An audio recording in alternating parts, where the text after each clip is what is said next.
IPL 2025 Kolkata night Riders பண்ணியிருக்கிற சாதனை and அதனால நான் சக்சஸ்ஃபுல் கேப்டன் கிடையாது அப்படின்னு சொல்லியிருக்கிற பேட் கமின்ஸ் என்ன விஷயம் சொல்றேன். அண்ட் இது மட்டும் இல்லாம Indian premier kabaddi league, so அதற்கான ஷெட்யூல் வந்து ரிலீஸ் பண்ணியிருக்காங்க. எப்போ ஸ்டார்ட் ஆகி எப்போ முடிய போகுது, முக்கியமாக தமிழ் லயன்ஸுக்கு என்னைக்கு மேட்ச் இருக்க போது எல்லாமே உங்களுக்காக இந்த வீடியோவில் நான் அப்டேட் பண்ணுறேன். இது இல்லாமல் மேலும் ஒரு சில கபடி அண்டு கூடவே IPL அப்டேட்ஸ். இப்போ வாங்க வீடியோக்குள்ள போகலாம். சார் சார் ஒரு நிமிஷம் சார் சார் ஒரு நிமிஷம் சார் ஒரு நிமிஷம் சார் ஒரே ஒரு 1 நிமிட்டுங்க. Hello every friends, 1 minute please. So friends, இன்னைக்கு April 5 என்னோட பர்த்டே. உங்கள் நிறைய பேருக்கு அது தெரிஞ்சிருக்கும்னு நினைக்கிறேன். ஏன்னா இன்ஸ்டாவில் எனக்கு நிறைய பேர் விஷ் பண்ணியிருந்தீங்க. ரொம்ப ரொம்ப பெரிய தேங்க்யூ அப்படின்னு நான் மட்டும் சொல்லிக்கிறேன். அண்ட் இந்த வீடியோ ஏர்லி மார்னிங் நான் வேகமாக எடிட் பண்ணுறேன். அண்ட் ஒரு சில நியூஸஸ் கொஞ்சம் லேட்டாக இருக்கும். ஸோ அதற்கு ஒரு சாரியும் கேட்டுட்டு இந்த வீடியோக்குள்ளே நாம போகலாம். ஸோ ஃப்ரெண்ட்ஸ், ஃபர்ஸ்ட் நான் IPL நியூஸ் எல்லாமே சொல்லி முடிச்சிடறேன். அண்ட் தென் அதுக்கப்புறமா நான் கபடி நியூஸ்க்குள்ளே வரேன். ஸோ ஃபர்ஸ்ட் நான் சொல்ல போகிற IPL நியூஸ் அப்படிங்கிறது கொல்கத்தா நைட் ரைடர்ஸை பற்றினது. Kolkata night Riders Sunrisers Hyderabad நீங்களாம் ஒரு டீமே கிடையாதுங்கிற மாதிரி 80 ரன் வித்தியாசத்தில் வின் பண்ணியிருப்பாங்க இல்லையா. ஸோ அந்த வின் அப்படிங்கிறது SRHக்கு அகைன்ஸ்டா KKRோட 20வது வின் IPLல. ஓவராலா 3 டிஃப்ரெண்ட் பிரான்ச்சைஸுக்கு எதிராக 20க்கும் மேற்பட்ட வெற்றிகளை பெற்றிருக்கிற முதல் team Kolkata night riders. Yes, இந்த ரெக்கார்ட் இப்போ இவங்க கிட்ட மட்டும்தான் இருக்கு. அண்ட் அது மட்டும் இல்லாம SRHக்கு எதிராக 20க்கு 9ன்னு சொல்லிட்டு செம்ம டாமினன்ட் பண்ணியிருந்தாங்க. அண்ட் தொடர்ந்து வந்து பாத்தீங்கன்னா 2024 2025 ஸோ கண்டினியூஸா பார்க்கும்போது 4 மேட்சை வந்து SRHக்கு எதிராக வின் பண்ணியிருக்காங்க கொல்கத்தா நைட் ரைடர்ஸ். டீம்ல கேப்டன் மாறியாச்சு, டீம்ல எல்லாம் மென்டார் மாறியாச்சு, எல்லாமே மாறியாச்சு KKRல. பட் அந்த டீம் SRH பீட் பண்றது மட்டும் மாறவே இல்லை. அண்ட் இன்னொரு விஷயம் என்ன அப்படின்னு பாத்தீங்கன்னா, நம்ம பேட் கமின்ஸ் ஆல்சோ ஒரு இதுல சொல்லியிருப்பாரு, நான் வந்து WTC வின் பண்ணியிருக்கேன், வேர்ல்டு கப் வின் பண்ணியிருக்கேன், நான் இன்னும் KKR வின் பண்ணல, அதனால நான் சக்சஸ்ஃபுல் கேப்டன் கிடையாது அப்படிங்கிற மாதிரிலாம் சொல்லியிருப்பாரு. ஸோ இதை பத்தி உங்க ஒப்பீனியன் என்ன, மறக்காம கீழே கமெண்ட் பண்ணுங்க. சைலண்ட் பண்ற வரையே சைலண்ட் பண்ணி அமிச்சிட்டாங்க KKR அப்படின்னு தான் சொல்லணும். அண்ட் ஓவராலா இந்த போட்டி அப்படிங்கிறது வேற லெவல்ல இருந்துச்சு. இந்த போட்டியில எல்லாருமே நோட் பண்ணக்கூடிய ஒரு விஷயமா இருந்தது என்ன அப்படின்னு பாத்தீங்கன்னா, கமிந்தோ மெண்டிஸ் அவரோட பவுலிங் தான். அதாவது லெஃப்ட் ஹேண்டருக்கு ரைட் ஹேண்ட்ல பவுலிங் பண்ணாரு, ரைட் ஹேண்டருக்கு லெஃப்ட் ஹேண்ட்ல வந்து பவுலிங் பண்ணாரு. இவர் வந்து அப்படிதான் போடுவாருங்கிறது எல்லாருக்குமே தெரியும் கிரிக்கெட் பாக்குறவங்களுக்கு. So Kamindu Mendis one of the find for SRH அப்படின்னு நான் சொல்லுவேன். அவர் இன்னும் சீசன்கள்ல யூஸ் பண்ணாங்கன்னா எனக்கு கொஞ்சம் ஆறுதலா இருக்கும். பண்ணுவாங்களான்னு தெரியாது, வெயிட் பண்ணி பார்ப்போம். அண்ட் அது மட்டும் இல்லாம அதற்கு முன்னாடி நடந்த ஒரு RCB மேட்ச்ல புவனேஸ்வர் குமார் ஒரு ரெக்கார்ட் பண்ணியிருந்தாரு. ஒரு பேசரா IPLல அதிக விக்கெட் எடுத்தவங்க லிஸ்ட்ல ஈக்குவல் பண்ணியிருக்காரு மலிங்கா கூட சேர்ந்து. ஸோ கண்டிப்பா அடுத்த மேட்ச் மலிங்காவை பீட் பண்ணி highest wicket taker by pacer அப்படிங்கிற அந்த ஒரு ரெக்கார்ட் இன் IPL வந்து புவனேஸ்வர் குமார் கிட்ட வரும் அப்படிங்கிற நம்பிக்கை இருக்கு. லெட்ஸ் சி, வெயிட் பண்ணி பார்ப்போம் என்ன நடக்குது அப்படின்னு சொல்லிட்டு.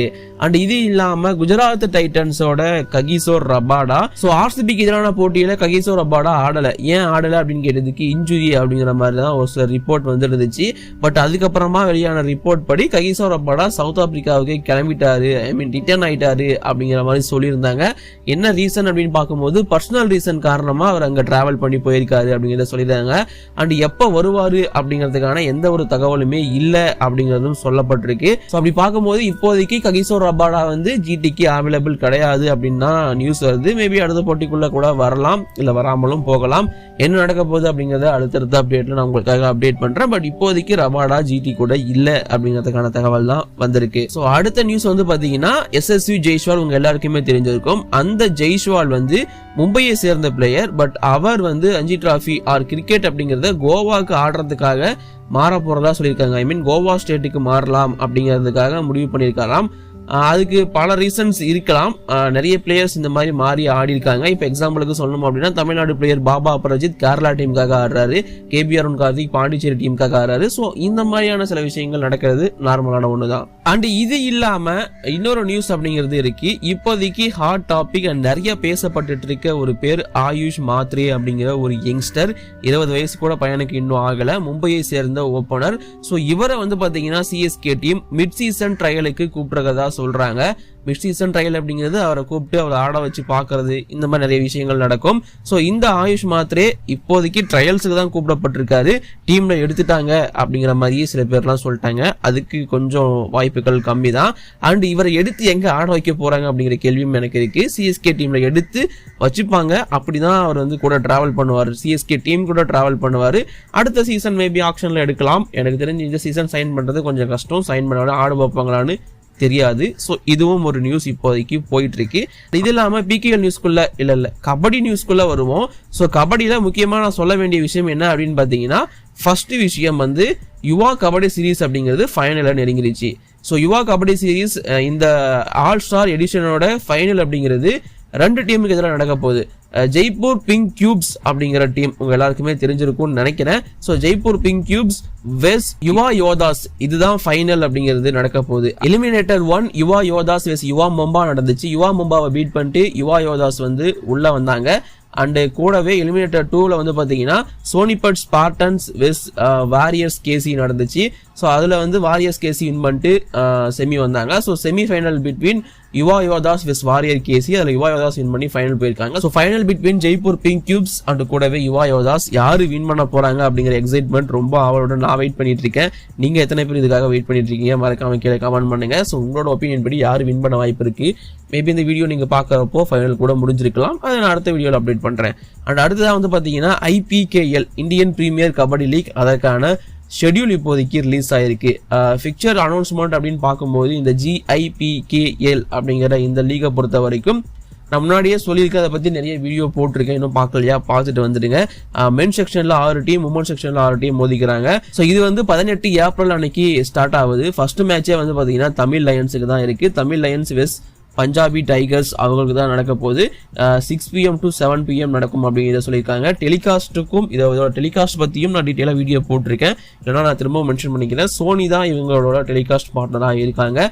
ஸோ 18th ஏப்ரல் தான் இந்த போட்டிகள் எல்லாமே ஸ்டார்ட் ஆகுது. அண்ட் லீக் ஸ்டேஜஸ் எல்லாமே கண்டினியூஸாக ஒரு நாளைக்கு வந்து 3 லீக் மேட்சஸ் வரைக்கும், அதாவது 6 to 7, 7 to 8, 8 to 9 அப்படிங்கிற மாதிரி 3 லீக் மேட்சஸ் இருக்கும் அப்படிங்கிறத சொல்லியிருக்காங்க. Same and men's and women's ஒரே நாளில் தான் நடக்கும் அப்படிங்கிற மாதிரி சொல்லப்பட்டிருக்கு. அண்ட் தென் 28 ஏப்ரல் அன்னைக்கு மென்ஸுக்கான செமிஃபைனல் மேட்சஸ் இருக்கும் அப்படிங்கிறத சொல்லியிருக்காங்க. அதே மாதிரி 29 ஏப்ரல் அன்னைக்கு உமன்ஸுக்கான செமிஃபைனல் மேட்சஸ் இருக்கும் அப்படிங்கிறத சொல்லியிருக்காங்க. Final match both men's and women's வந்து 30 ஏப்ரல் இருக்கும் அப்படிங்கிறத மென்ஷன் பண்ணியிருக்காங்க. ஸோ அந்த வகையில் 18 ஏப்ரல் ஸ்டார்ட் ஆகிற இந்த GIPKL அப்படிங்கிற டோர்னமெண்ட் ஸோ 30 ஏப்ரல் அன்னைக்கு முடிய போகுது. கண்டிப்பாக இது PKL அளவுக்கு இருக்காது, அது அக்செப்டபிள் தான். PKL வந்து ஒரு 3 மாதம் வரைக்கும் நடக்கும். பட் அந்த அளவுக்கு இது போகாது, அந்த அளவுக்கு எக்ஸைட்மெண்ட்டை கூட்டாது, அந்த அளவுக்கு வியூவர்ஷிப்பை கொண்டு வருமானோ அவங்களுக்கு தெரியாது. அண்ட் சோனி வேற வாங்கியிருக்காங்க அப்படிங்கும்போது வியூவர்ஷிப் கண்டிப்பாக அடி வாங்கும். பட் இருந்தாலும் இதுக்கும் ஒரு சின்ன வேல்யூ இருக்கும். போக போக இதுவும் சூடு பிடிக்கும் அப்படிங்கிற எக்ஸ்பெக்டேஷன் எனக்கு இருக்கு.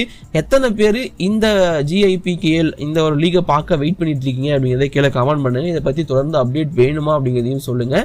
ஸோ நீங்க கொடுக்குற அப்டேட்டை பொறுத்து தான் நான் உங்களுக்கு வீடியோ தர முடியும். இப்போதைக்கு இந்த வீடியோ நான் முடிச்சுக்கிறேன். Bye bye, thank you.